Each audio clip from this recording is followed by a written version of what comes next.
Menolak damai, wanita kasir salon di Gorontalo yang dianiaya rekan kerja melapor ke polisi.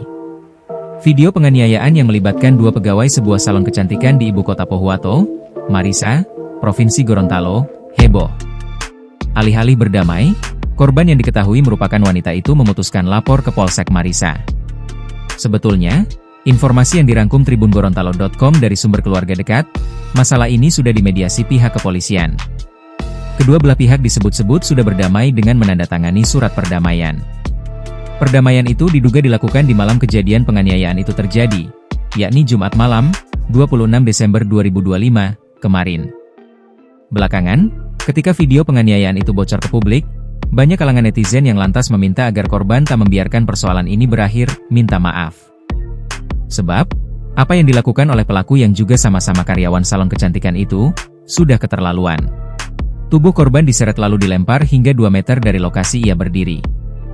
Bukannya menolong, pelaku malah menatap sinis korban yang sudah terbaring. Para pelanggan salon yang ada di ruangan pun tampak terdiam. Tak berkutik tanpa suara, tanpa gerakan. Pantauan tribungorontalo.com di lokasi, sang korban sementara memberikan keterangan ke kepolisian setempat. Download Tribun X sekarang, menghadirkan lokal menjadi Indonesia.